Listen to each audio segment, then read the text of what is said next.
Greetings and thank you for joining me for this ECATS training session. In today's session, we are going to be going over source of relevant info. As a reminder, in the ECATS flow of IEP, source of relevant info falls under the what and when topic. So we've already talked about why are we here, which is the meeting purpose. We've already talked about the student profile, which tells us who we are meeting about. We've already gone over assessment summary, which is the what do we know and when was the data collected. And now we are going to organize that into source of relevant info. After source of relevant info comes your decision point, which is your special factors page. At the end of that page, you will decide, does it need specially designed instruction? From there, we move on to goals, which is the secondary transition, the annual goal. We then move on to services goal integration, accommodations, extended school year services goal integration, and then to finally create the IEP. So let's get into this. Source of relevant information. We've already done assessment summary, and now we're going to organize all of that information into categories. So let's go back to our assessment summary. So we want to take note here of all of our assessment areas because we're going to need that information for our next page. So we want to quickly just jot down on a piece of paper, nothing fancy, our assessment areas. So we have receptive language, we have expressive language, we have reading comprehension, we have math, and we have writing. If you have behavior, you want to take note of that too. So any areas that we have, whether that be vision, whatever the case may be. And you just want to jot that down somewhere so that you don't have to keep jumping back between pages.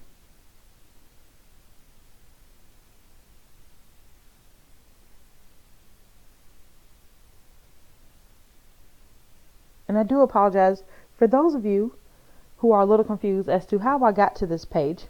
You should have already by now navigated to your student. If you have not, please make sure you hit the pause button so that you can follow along. To get to this page, you want to go to EC process, go down to IEP, and then we go to source of relevant info. As a reminder, the items on my screen may be in a different location than where they are on your screen. Okay, source of relevant info. So we looked at the summary of assessments page and we know which areas for which we have data. So we're going to click on add, remove additional areas.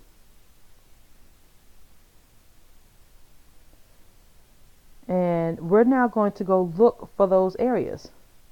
We said that we have math. So we're going to look for math.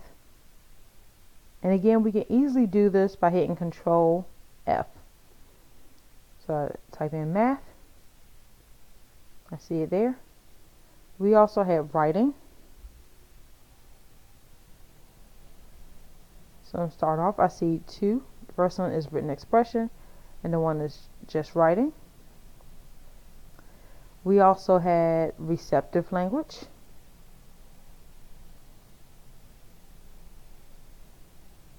We also had expressive language.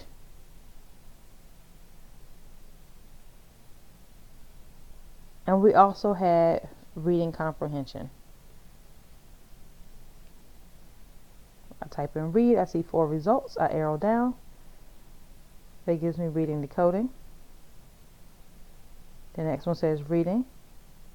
And I'm specifically looking for reading comprehension. You will see that your results are highlighted to make them easier to find.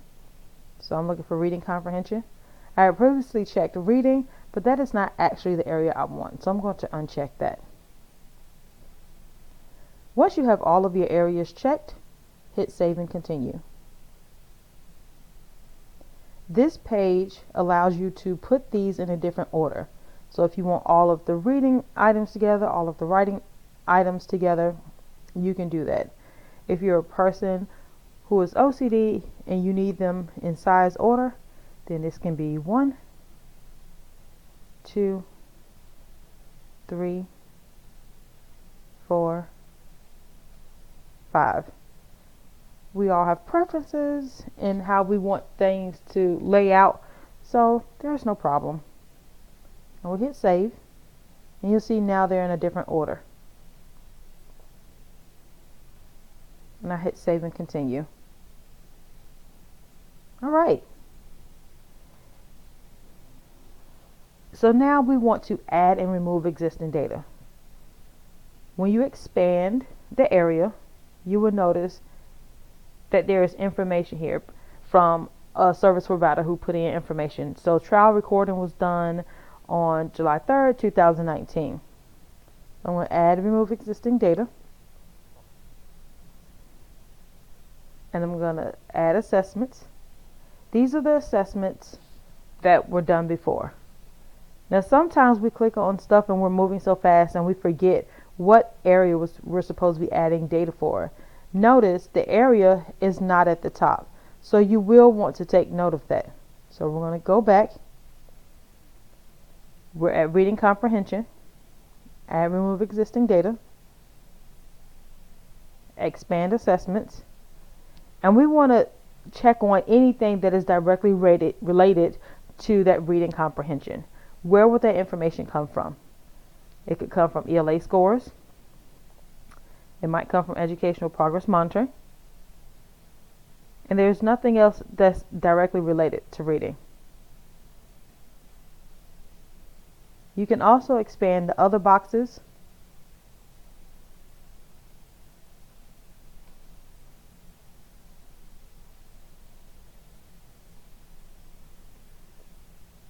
So progress track data has already been entered for the student from a service provider. And I see that there's a trial recording and it has an event number. And you'll want to know what those event numbers are, because as you can see, it will not tell you additional information about the assessment. So having that event number can really help you out. And once I've selected all of the information related to reading,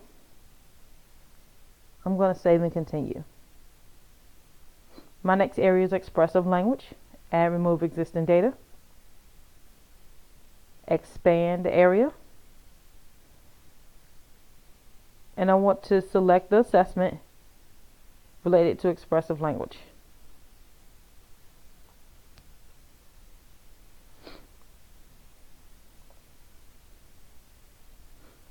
And if there's progress track data for that expressive language, you would select that too. So that one was for reading. This one's expressive language. You only want to select the assessments that are related to your area. So now is receptive language. Again, add, remove existing data. Expand, add assessments. And we want to know which assessments are related to receptive language. It will not be my CDA scores. It will not be my education progress monitoring in my case, but it might be that in your case. If you get stuck on this, please make sure that you talk to your service providers so that you know what assessments belong to what area, especially if you're unfamiliar with an assessment. Once I click on the assessment, that gives me information about my subject area. Then I hit save and continue. And I'll continue doing that for every single area. If you expand each area, you will be able to see whether or not you've added information. So if you're unsure whether or not you've added any data, simply expand the area. And if it is blank, then you'll know that you need to add and remove existing data. Any information that is on this page, reading comprehension,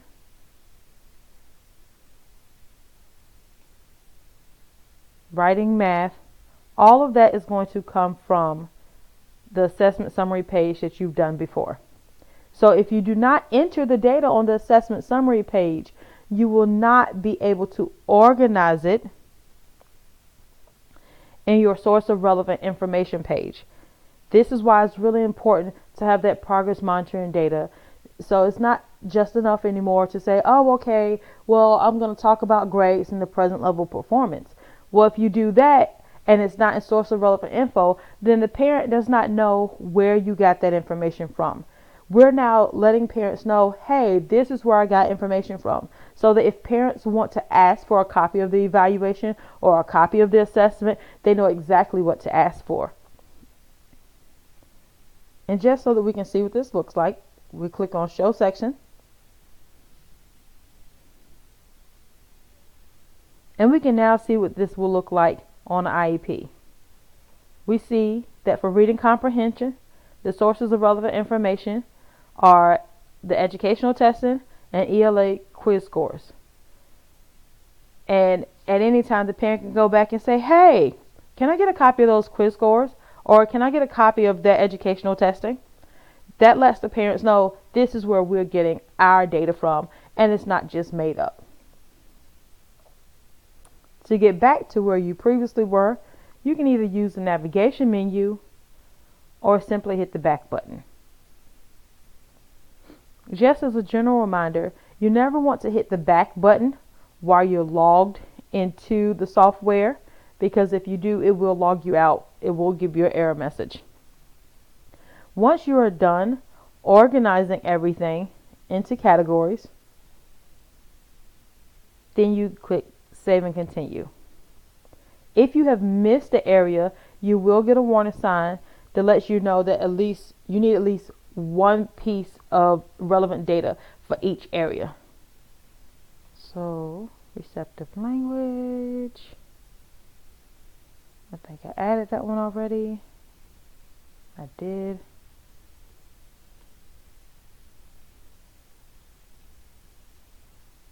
Close this. I'm finished with that. This is running a little bit slow.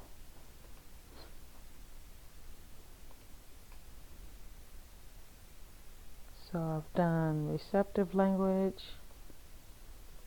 I've not done writing, so I'm going to add remove existing data, add assessment, ELA quiz scores. I might also find information in educational. Save and continue. And last is math. Add remove existing data. Add assessments, CDA scores, and educational. Those are the two assessments related to math. Save and continue. And now that I've added assessments to every area, or now that I've added relevant data and indicated the source of that relevant information for every single area, I can click Save and Continue. And now I'm ready to write my present level performance. Thank you so much for joining this video, ECATS training that talks about source of relevant info. You are always welcome to hit pause, rewind, so that you can replay it as many times as you like, so that it can be of help to you. Thanks for joining. Bye-bye.